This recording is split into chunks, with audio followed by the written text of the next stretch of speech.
welcome back to the Creating Synergy podcast. My name is Daniel Franco, your host, and today we are welcome back again Michelle Holland, who is the director of SynergyIQ.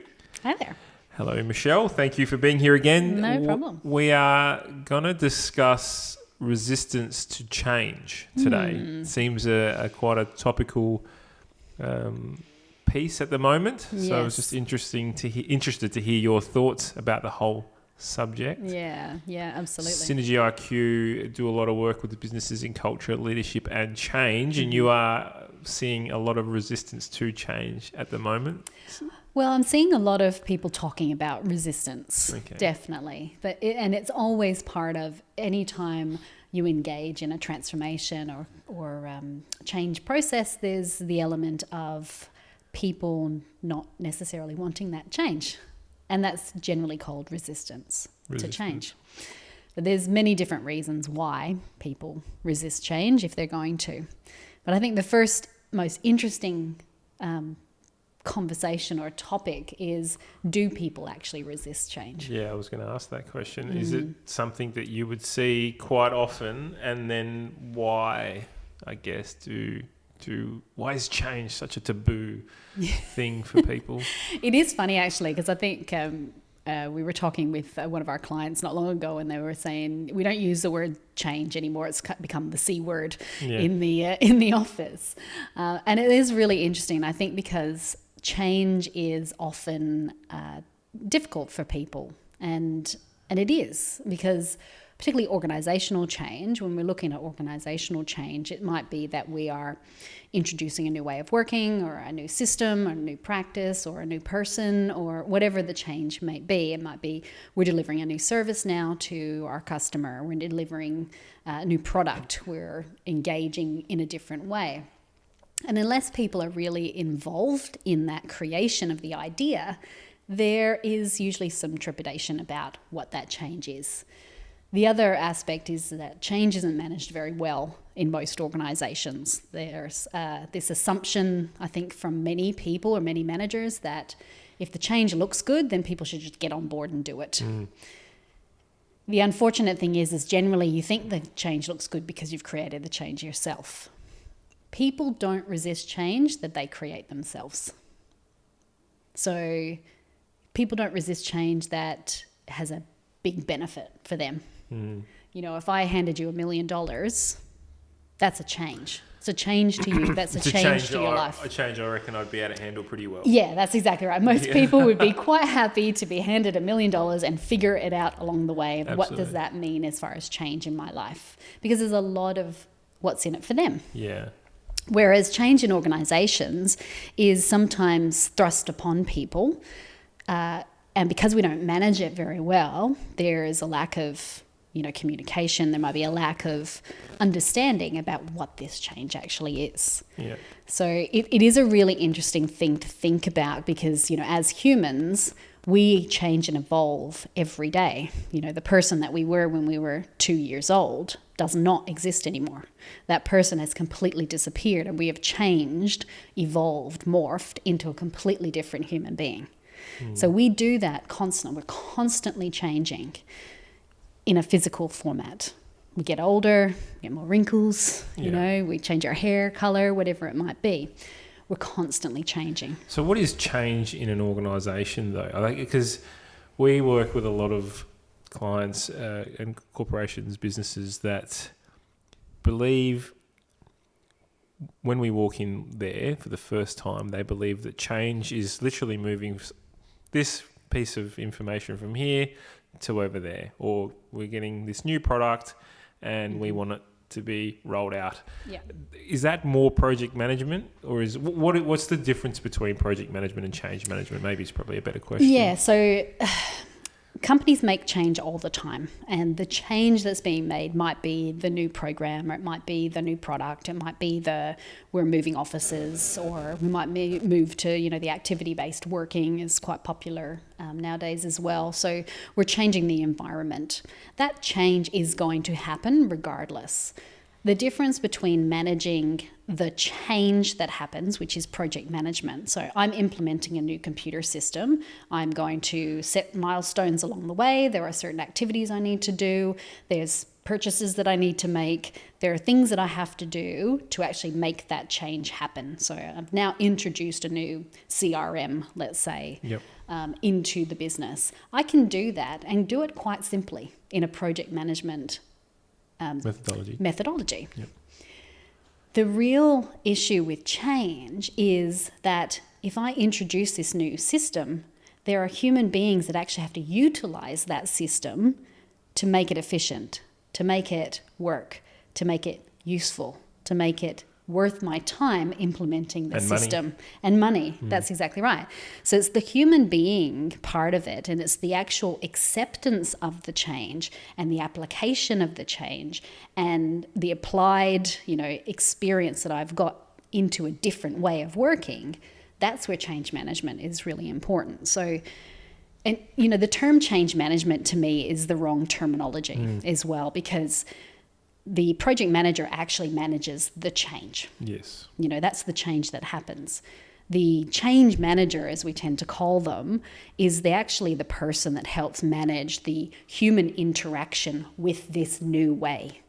And it's the acceptance of change. It's the engagement in change. It's the adoption of the change that actually is what's managed by the change manager.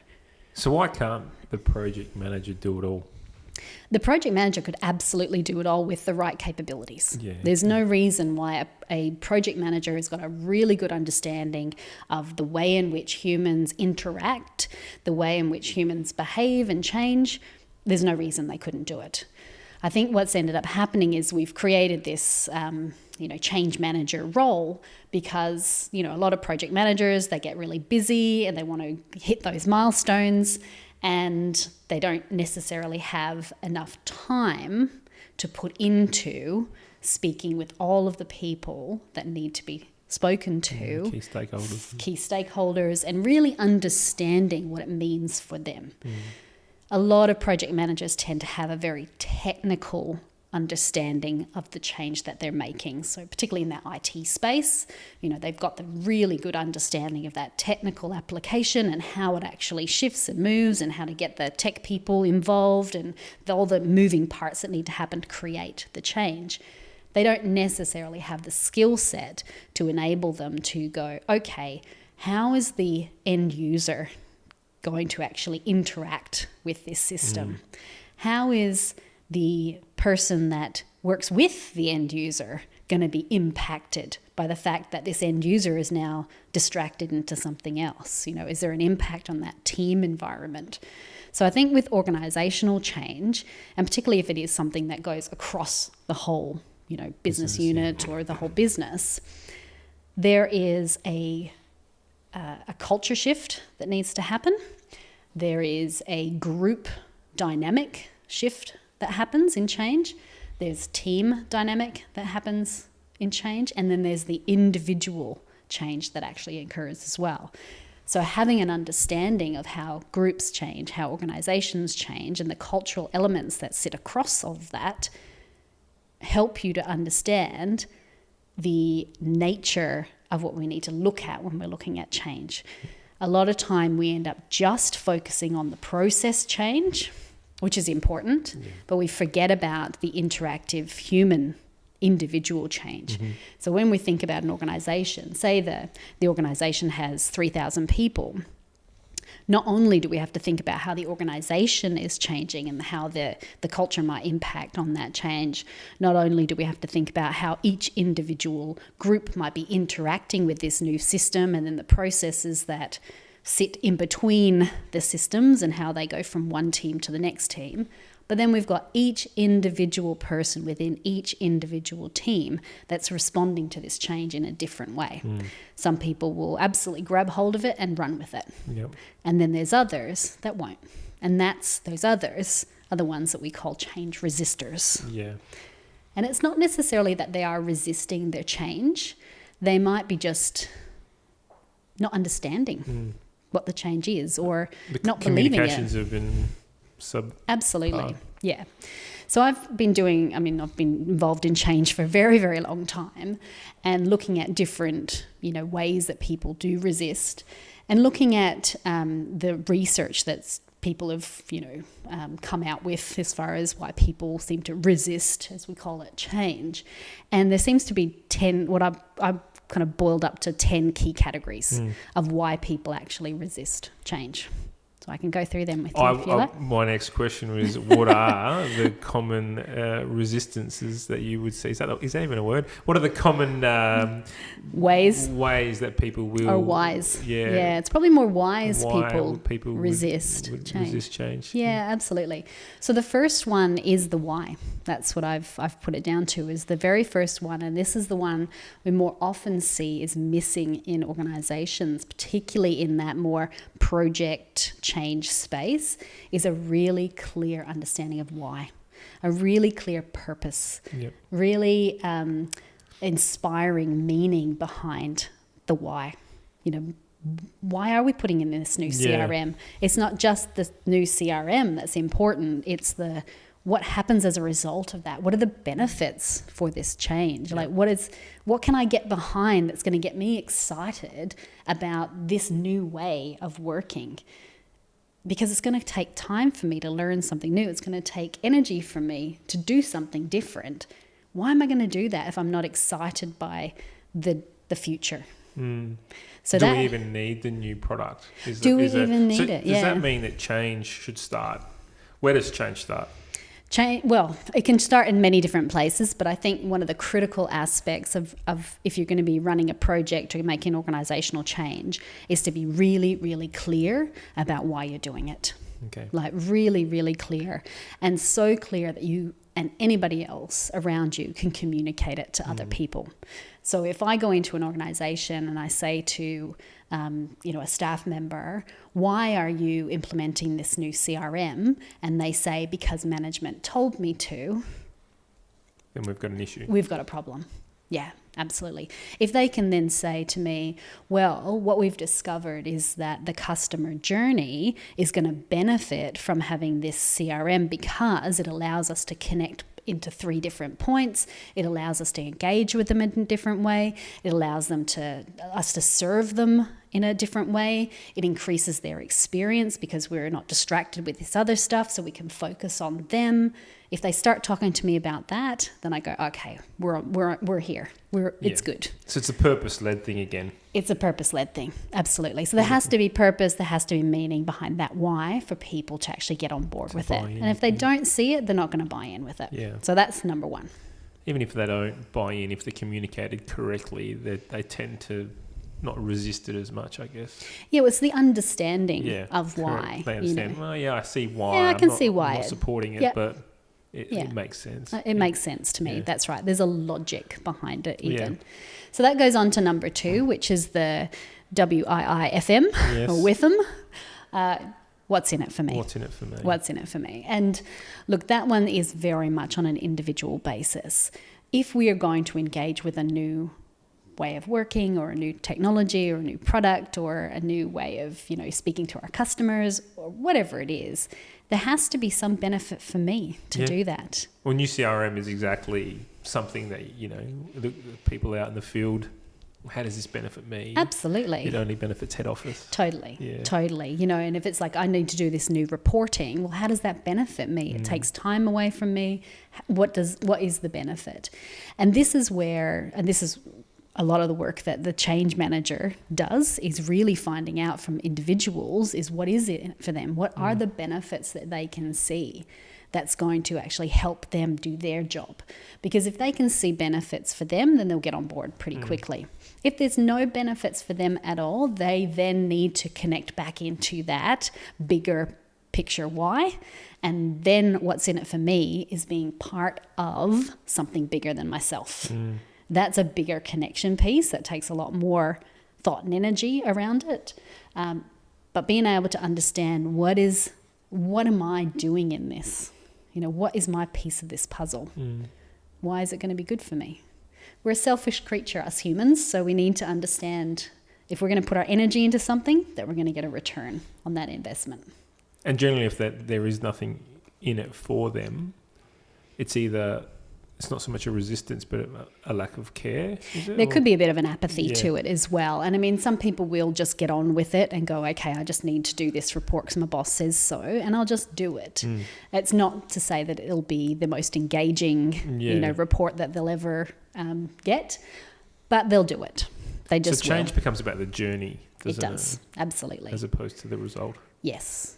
And there has to be there's a lot of conversation in change. The other thing that we have to have, which brings me to number 3, is the skills. People fear that they won't have the skills and the ability to actually do whatever the change is. I worked in an organisation a number of years ago, and they were putting in a new system. And I remember speaking with a couple of the people, there were administrative people in a recreation centre. And they were just going, I know the other system backwards and forwards. Like, I know it's clunky and it's old-fashioned, but I know it. And now they're asking me to learn this new system. And, it's hard. I don't understand it. It's, I've been using that other one for 10 years and now I'm having to use this new one. And what if I get it wrong? What if I put something in the wrong place? There's a real fear around competence. It's crazy, isn't it? It's quite amazing, and it's one of the fears that people don't tend to talk about as much either, because they're actually fearful of, if I can't do it and somebody knows that I can't do it, I might lose my job. So there's a huge amount of fear around that. One of the pieces of research that Dr. Brene Brown did was that the number one fear in organisations is the fear of irrelevance. And that really comes back to if something's shifting. It's not just organisations, is it? I think it's broader, definitely. But, if something's shifting around me and I don't have the skills and the abilities to be able to pick it up straight away, and somebody sitting next to me is picking it up straight away, then am I going to become irrelevant? Am I going to be out of my comfort zone? So that might show up as I'm resisting the change, but actually it's a fear that I just don't know what I'm supposed to be doing here. Is it as simple as the analogy, well, you learn how to crawl before you learn how to walk? Like, is it as simple as that? Like, you have to give it a go. You have to fall over a couple of times. And then you'll get better and better. Absolutely. And this is, I guess, then so it is as simple as that. And there's the complexity then of the culture.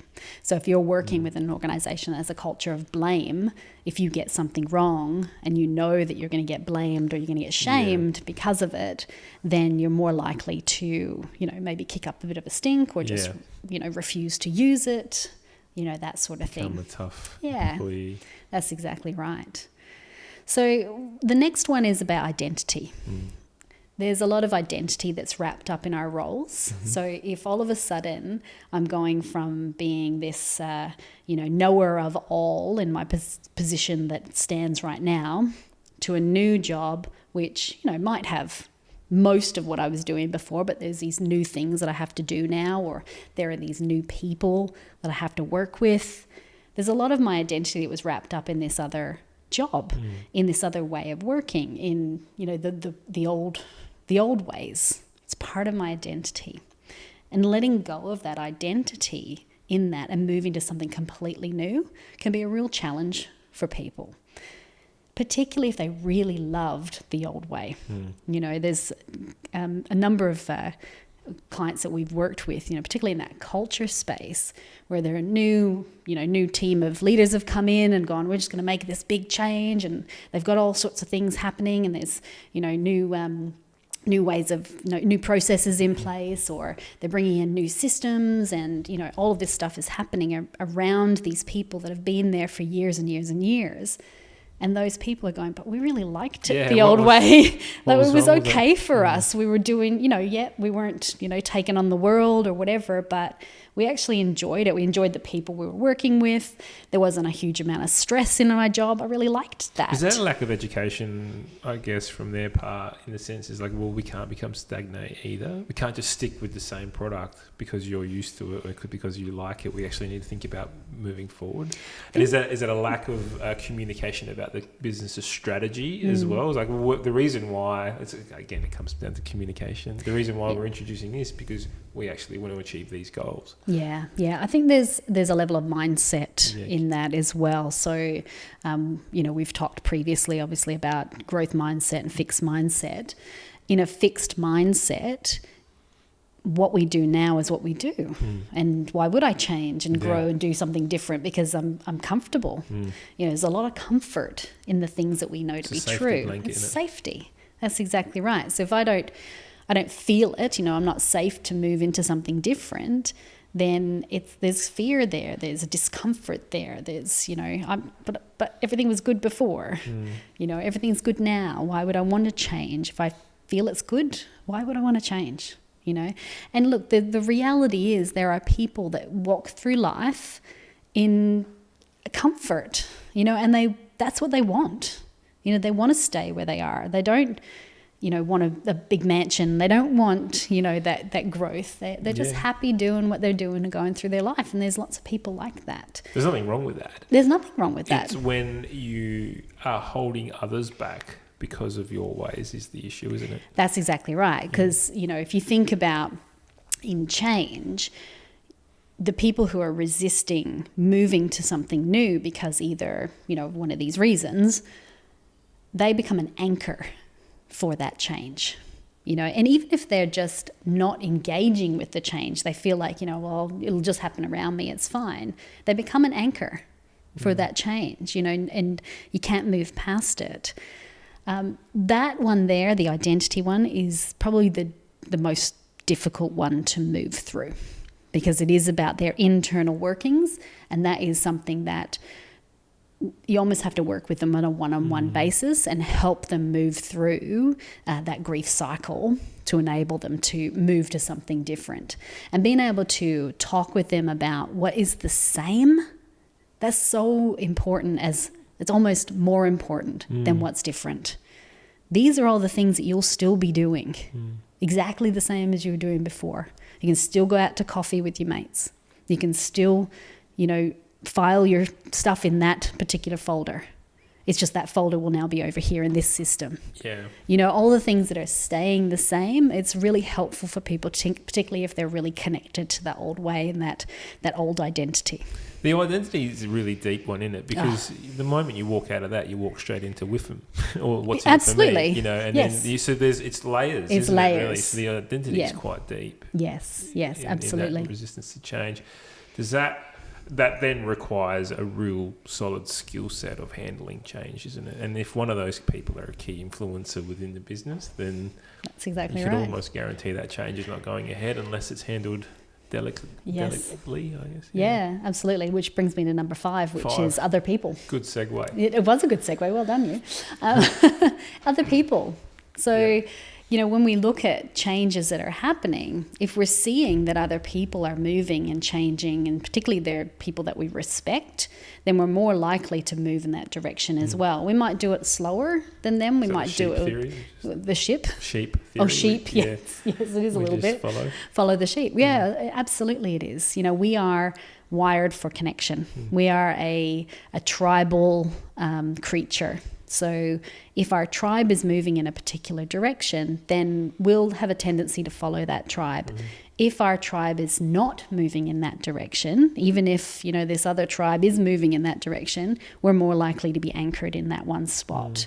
So whoever I'm, connected with, so this is where in organizations you'll find that people who resist change generally flock together.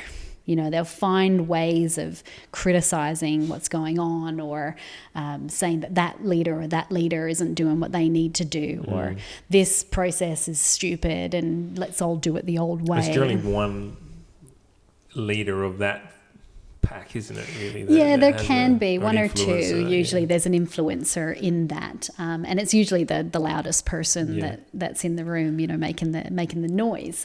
But this is where getting those change champions, and as much as it sounds kitsch to have that change champion, whatever title you want to give it, it's really important to have that cohort of people who are actually engaged in the change and can start walking forward towards the change so that the other people can follow behind them. That's really, really important, because the more that people are seeing that the change is marching in that direction, it's the tipping point, right? Well, it's not being left behind piece again. It goes back to that. That's right. I don't want to be standing out in the cold in the rain by myself. I want to be part of the crew. Team, Absolutely. I mean, there's those old marketing principles, the early adopter, the late adopter, that sort of thing. So change happens in the same way in organizations, and really understanding who your early adopters are, your innovators, then your early adopters, etc. Getting those people on board, well, eventually the others will come along. And if they don't, then that's a whole other different kind of conversation that you need to have. Then that goes back to culture again, doesn't it? Yes, absolutely. And so trust is the next one. And that really is a big individual and cultural issue, is trust. So do I actually trust that the change these leaders are making is going to be in our best interest? Do I actually trust what they're saying? Because, in the past, they haven't told me the full truth. They didn't tell me that there was going to be redundancies, and then all of a sudden there was redundancies. So why would I believe them now? So just on that, because you say, do I trust that they're making the decision which is best for us? What if the decision is best for the customer? Where do you draw the line? Like, where does it all blur there? Yeah. Well, I think that then goes back to that why again as well, and it connects back to that. If we're making changes because it's going to be best for the customer, then we have to really connect into why we're actually in the business in the first place. If we're in the business to serve the customer and we're making a change that's best for the customer, then that's the connection to why. But if I've got that disconnect, that disconnect with the ultimate why. I'm just here to run a process, and that's my job, is to run a process, and that's how I've disconnected from the greater world, because this process is my job, instead of I run this process to serve the customer. That's why I do it. That's where that disconnect can come from. And look, trust goes both ways as well. So a lot of managers will hold certain information because they're mistrustful that it's going to be used in the wrong way. So if I tell you too much right now, are you going to then take me to the industrial commission because I've told you a little bit of information? So there's trust that goes both ways, and it's based on experience from the past. It might not be that it's not that I don't trust you as a person particularly. But the last time I released that kind of information, somebody in my team 2 years ago, 10 years ago, doesn't matter, took that information and created a poor situation. Used it against me. Exactly. So I'm going to hold it back. So trust goes both ways in these situations. What if you withhold information because you feel that it is not necessary for the other people to know? Is that as a leader? Yep.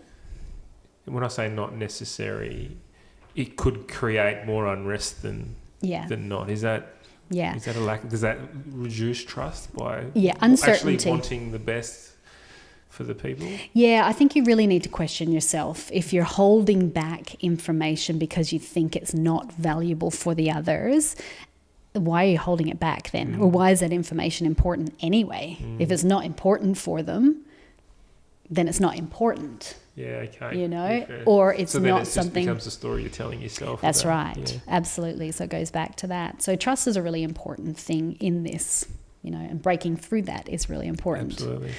The next one is communication. So we've talked about communication a bit. It's critical. It's critical. And look, in a lot of change programs, you do see, a full-on communication plan that's been developed, and this is when this email is sent, and that's when that newsletter is sent, and this is when, that process is updated, and yada, yada, yada.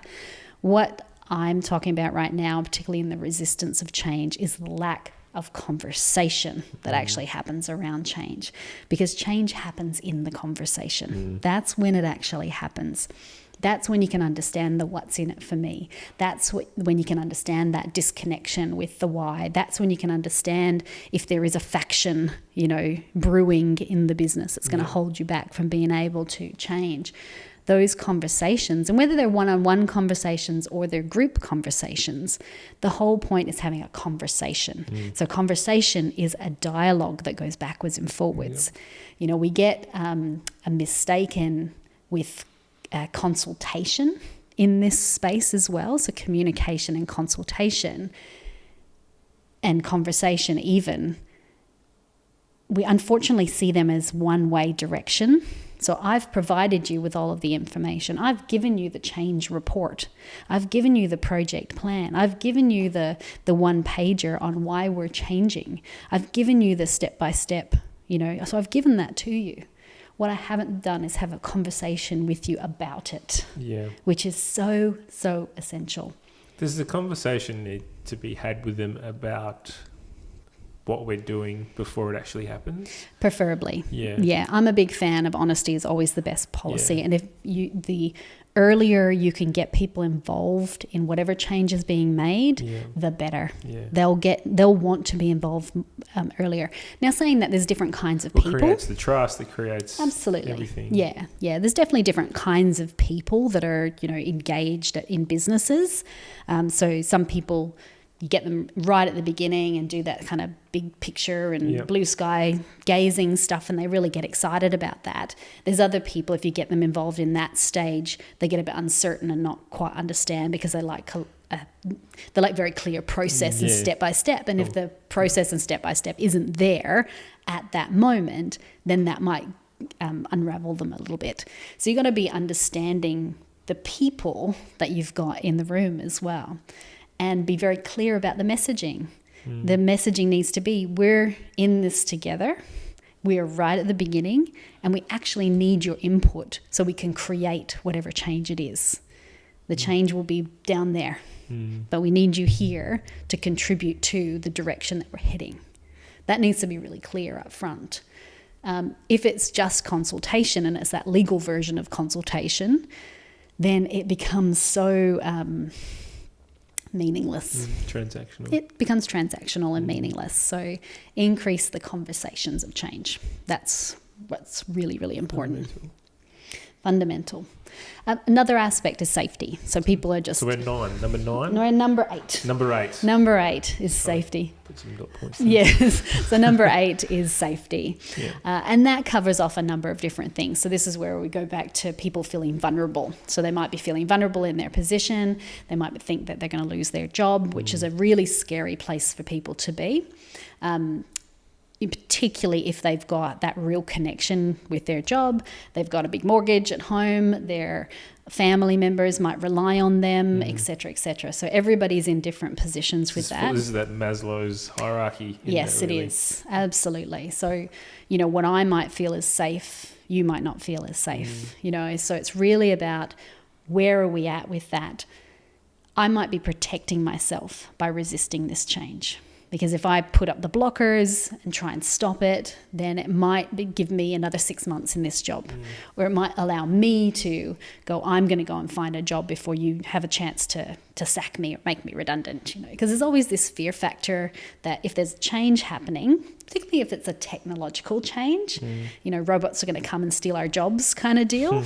So if it's a technological change and the word efficiency is thrown around, we want to get more efficient, then people naturally go to that most fearful place, which is, I'm going to be out in my ear again, fear of irrelevance. So if I'm going to be out in my ear, I'm not going to be relevant anymore, then what do I do from there? What do I do? Is there a lack of self-belief, though, as well in that? Or I think fundamentally it's really, do I believe that I'm employable beyond where I'm at right now? Yeah, because it's like, I'm speaking from personal experience, and I'm not the only one that may feel this way. I'm different to a lot of others who don't feel this way. But there was never a fear of losing a job because I feel like I've got some skills that some other people might want in their business that I could add value to. I think, is it a matter now then becomes about upskilling yourself? I think there's a huge component of that. Yeah, absolutely. Look, my belief is if you're not constantly investing in your learning, whether it's in your technical expertise, your personal expertise, your personal self-development, your leadership, your management, your growth, whatever it might be, expanding your thinking. I don't care what it is that you're investing in. If you're not doing it, you're being left behind. Yeah. You're falling behind, absolutely. And that's a real thing. You are falling behind. So I worked for an organization a number of years ago where we had nurses in this organization. And what we were finding is that the nurses that were coming in as new graduates had a higher skill set than the nurses that had been with the organization for 10 years. Yeah, wow. And this was a real challenge for those nurses that were looking, going, holy cow, these new whippersnappers are coming in and they know stuff that I don't know, because that nursing staff that were there for 10 years hadn't kept themselves current in the new things that were coming up. They had experience, they knew, they had a lot more experience, obviously, than these new people that were coming through. But the new people coming through had all these new contemporary ways of looking at things, these new contemporary techniques. Yeah. They did things in a different way. If the nursing staff that had been there 10 years had kept themselves current, they would be far superior to these graduates, because they have the experience. They got experience on top of it. Yep, the maturity, and they had the current skills. Absolutely. So if you're not keeping yourself current, you're actually falling behind. Correct. I use the example, one of my best mates is a neurosurgeon, right? He's almost at the point of his career where he's coming to the end of his studies and he can go out on his own and become a specialist and all that. But right now he's still working in the system and he's been doing it for 9 years, still studying, right? So it's a long journey for him. And so he was supposed to have his test to become that specialist and then COVID happened. And I remember we were having a conversation and someone asked him, I bet you're spewing because you could have almost had I bet you're upset because you could almost have finished your studies, your learning.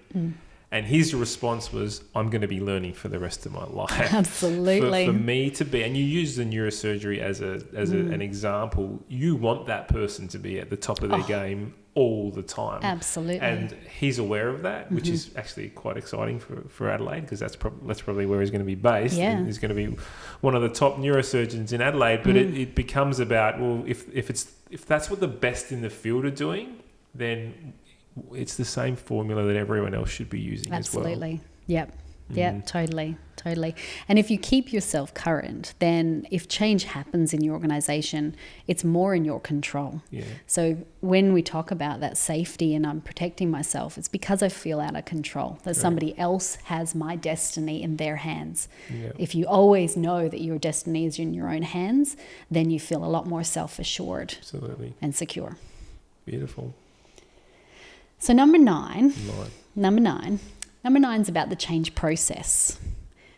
A lot of times in organizations, people are resisting change because there's actually no really robust change process that's happening. Yeah. And they just they don't see themselves in this change picture. Yeah. They don't know where they're fitting. They don't know where they're up to. They don't know what's actually going on. So being able to have a really robust change process that is very evident and very transparent, that's really important. So getting people involved early on, making sure that that faction and that tribe stuff is actually happening and we know, people are moving in the direction, understanding who the stakeholders are. So this is a change framework. A change framework, managing that. Managing the change through a robust change framework.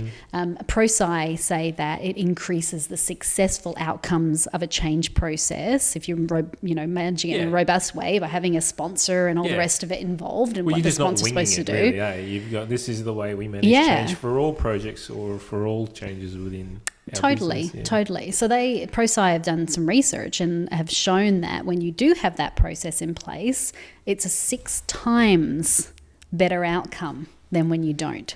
Six times. That's 600% better. It's almost like outcome. The Mexican wave. You can see it coming. You know when it's going to... Absolutely. And what's my job in this? What's my role in this? So, because that change process actually provides you with the skills. So if one of the things I'm resisting is because I don't know how to do the change, well, a good change process actually provides you with the skills.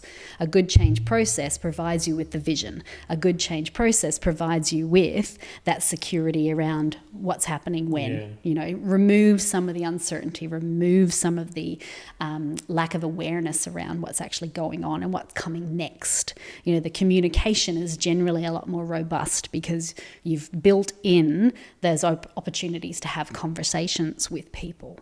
So all of the things that I've talked about so far in this can actually be supported, not necessarily fixed completely, but supported definitely through a really good change process.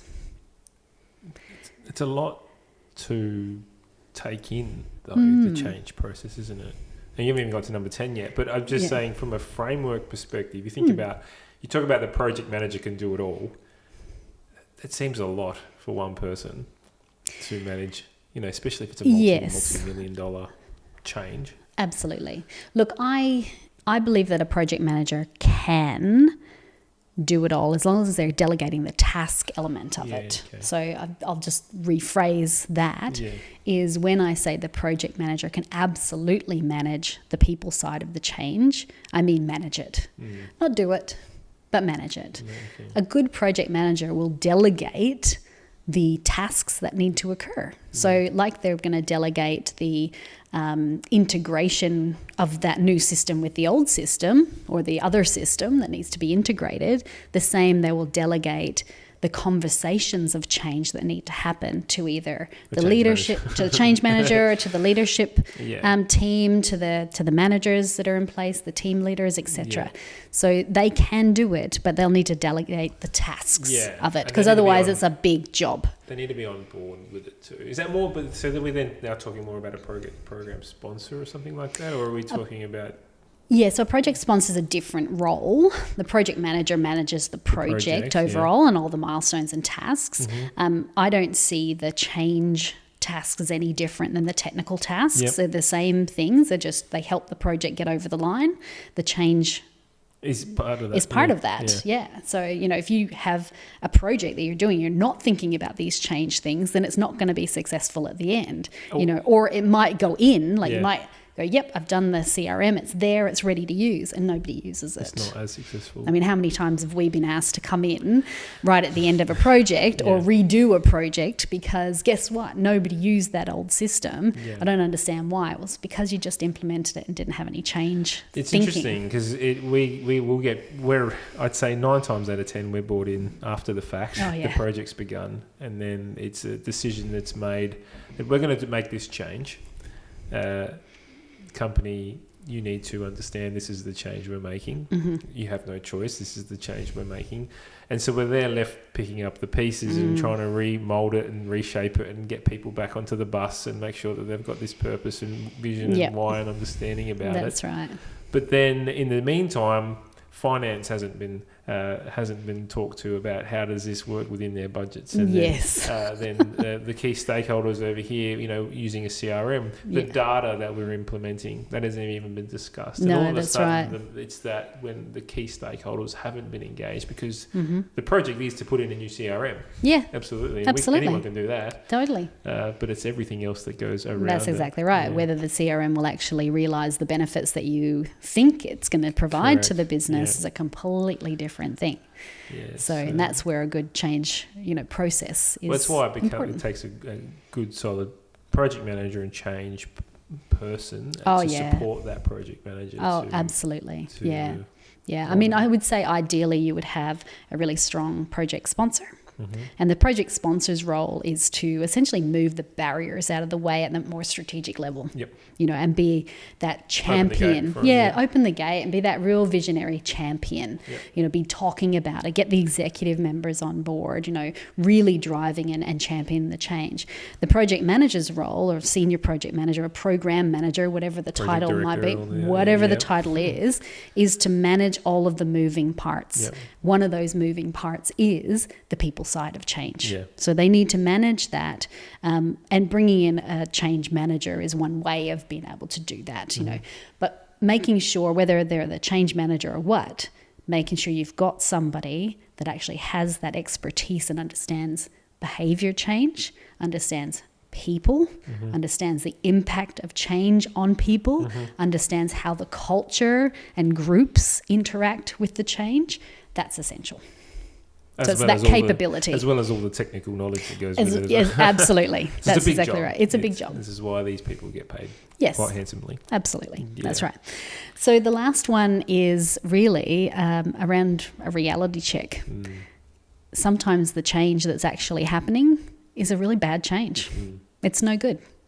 And people resist changes that aren't logical, that aren't any good. When they look at a change and go, I don't understand why you're doing that. That's actually messing up something over here. Of course they're going to resist that. What's the new public transport system that the government was thinking about implementing and then reneged after everyone went, hang on. That's not going to work. That doesn't work. Yeah, absolutely. And look, when that happens is usually because someone, maybe sitting up the top of the organization has gone, let's do this. This would be really good because they've seen it somewhere else, or they've heard a whisper that, something's not working, and they've had this bright idea, which is great, but they haven't actually consulted or talked with the people on the ground. So it's like, let's do this, and it's never ever going to work for the people on the ground. So the people on the ground are going, well, that's great that you're going to give us mobile technology, but I'm actually working in a space that's got no Wi-Fi ability whatsoever. So the mobile technology becomes this heavy lump of, technology that I can't do anything with anyway. So great idea, but I'm not going to use it because it's just a bit of crap to have in my car. As business as usual. So where does the grey line sit then? Because the grey area, I should say, because where's the line between black and white? Is because we're talking about we need to get people involved as early as possible, but if we get too many people involved, then all of a sudden no projects are ever going to go ahead. Oh, absolutely, So what do we do? How do we handle that situation? Yeah, well, I think this is where critical thinking and strategic thinking comes into play as well. So if you're going to get people involved as early as possible, they have to be able to contribute to the outcome at the end. So you don't just consult for the sake of consulting. You don't make decisions by committee. There's none of that stuff that actually happens. If you've got 2,000 people in your business, it's not getting all 2,000 people to have their say. No. It's getting the key stakeholders. Absolutely. To have their it's say. the key stakeholders and getting representation of those key stakeholders. So, you don't have to have 2,000 voices if 1,000 of those voices are in a similar kind of role. You really only need 2 or 3 of those voices then just to make sure that you've covered the different elements. That's where true consultation comes into it. And as a project manager, you don't have to do it all. As a change manager, you don't have to do it all. This is where the capability build for the leaders in the business is so essential when you're running through change. If you are implementing an organizational shift of whatever that might be, and you haven't skilled your leaders to enable that change to actually occur and empower their people to adopt the change, you haven't skilled your leaders to do that, then you're setting yourself up for failure as well. Because there's a skill set in leading change. So we've gone through those 10. When we are embarking on change as a business, if we're leaders deciding, okay, this is the change direction we're going to take, what are some checkpoints? Where do we start? So start with the vision. Why are we actually doing this? And be really, really clear about that. So visioning takes the form of, what's the end game here? What is it going to look like at the end? And then what are the key objectives that sit underneath that? So it might be, the dream is to have this collaborative customer focused organization, like that's the dream, let's say. What are the key objectives that we need to get to that? All right, so if it's collaborative, world class, customer focused, whatever, so okay, so we need to have the technology that's going to support us in that. So one of the key objectives is to review and change our technology if it needs to be changed. One of the key objectives might be we actually need people who are skilled and capable in that. So one of the key objectives is having skilled and capable workforce. And then under that, that's when the action plans come out of it. But being able to have that high vision and then those key objectives underneath, that actually gives people the roadmap of change. I don't need to know every single line on the project plan. If you've told me that the objective is to have a clear, a capable workforce to deliver customer-centric outcomes, then at least I know that if I'm not feeling like I've got the skills and capabilities, fear, number 3, I don't have the skills and capabilities, I know that it's one of the objectives of the change is to actually give me the capability and skill. Yeah. I guess there's a part of that first we're going to give. Okay, this is our vision. Yep. This is where we want to go, and these are our objectives. Yep. Then do we also include a package that says what's in it for you as the employer and what's in it for our customer? Should that be included in that? Yeah, yes. Or is that later on down the piece? It can be later on. I mean, where you start is in those clear objectives, and then you go down to what's the actions that are necessary to get to those objectives. One of those actions is going to be understanding the what's in it for me for people. Yeah. One of those actions is going to be having a consistent conversation about this change that's actually happening. One of the actions might be understanding the skills and capabilities matrix across the organisation. One of the things might be is going what we call a heat map. Is how many people are involved in all these other projects, and is there a team that we have to be really careful of, because right now they're actually engaging in 15 changes right now, whereas this other team over here might be only engaging in 1 change at the moment. So are we going to, there's the heat is on for that team over there, that might be the finance team. How do we support them if they have to be integral to this new change that's coming? Do we need to bring in a temporary resource to help them get through this other aspect? Or can we leave the finance team until 6 months down the track when we know that 3 of those projects are going to be finalised, so then they'll have the capacity to take on something new? So there's a critical aspect and critical thinking aspect into if I'm making a change, I got to know who's going to be involved in it, how they're going to be involved in it, can they be involved in it, do they have the capability and the capacity to be involved in it, and if they're not involved in it, what's the detrimental impact of that on the change? So there is a number of different things that you go through. I mean, if you talk about the change management processes, there's all sorts of things. You have to do the stakeholder mapping and who's who in the zoo and all the rest of it, and what's the impact on them, and yada yada yada. Communications plan, who's going to get the communication when, who's going to deliver it, who's going to be the sponsor, all of those things. So there's a lot there. There's a big kit bag. Yeah. Where do people? Sorry, go on. I was just going to say that really the critical element is understanding humans. Human beings. The humans are in this. So when you are embarking on change, you mentioned ProSci before as a process, as a framework. It's not the only one, is it? I mean, no. So ProSci is actually a research company. Yeah. So I generally go to them for research. Yeah. So it actually stands for professional science. Is ProSci. ProSci do have a change framework that they endorse and they implement.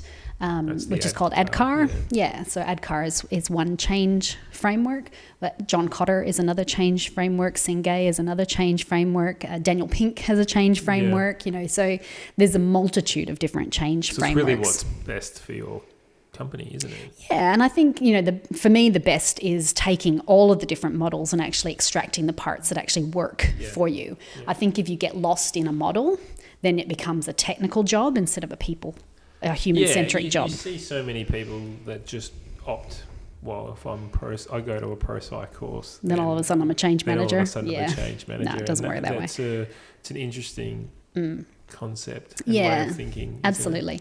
And there's a difference in leading change as compared to managing the change process.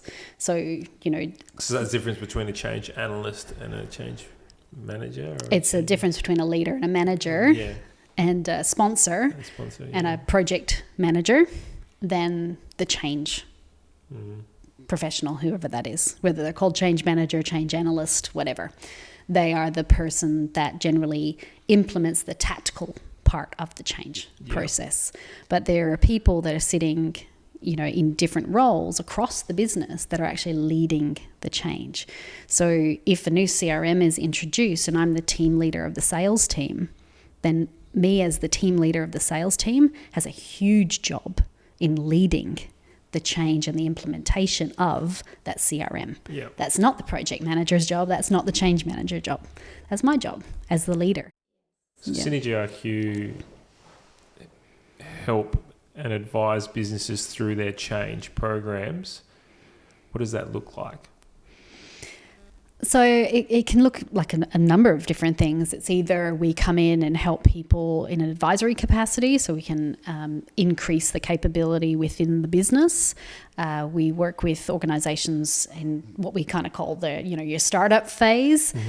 We can help design the change frameworks for people if they need that, all the way to we can be there as the change manager that's actually doing the tactical and technical part of the change. So we're supporting the project managers. I mean, we do project management as well. So we can do the whole kit and caboodle if need be. So we can come in as, senior advisors and make sure that we're setting the process up correctly, so you're going to get a better outcome.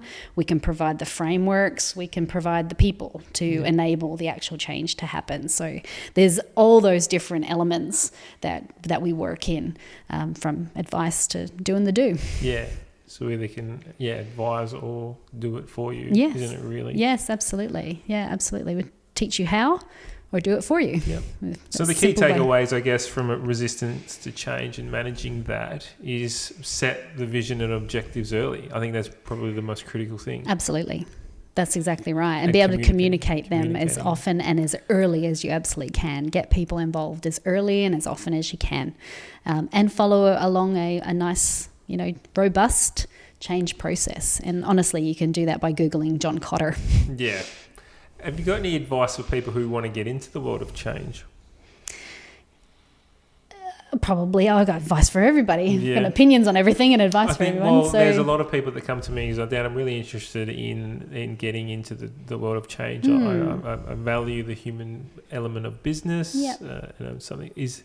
Where can someone start, I guess, going down their change journey? Yeah. So, I mean, there's different ways, I guess, they can start. I mean, there's a lot of courses and programs that people can do to at least get the jargon and the language right. Really engaging in change is about engaging in change. So get onto whatever change program you can absolutely get onto. So if you are within a business and you're wanting to move into that change, space, volunteer for the next project that's happening. Get on the project team where there's, the enterprise agreements being negotiated and just about to be implemented. Get on the team, get onto as many things as you can that are looking broadly at the organization as a whole. Become the EO champion, equal opportunity champion as well, because that's a whole change process in itself.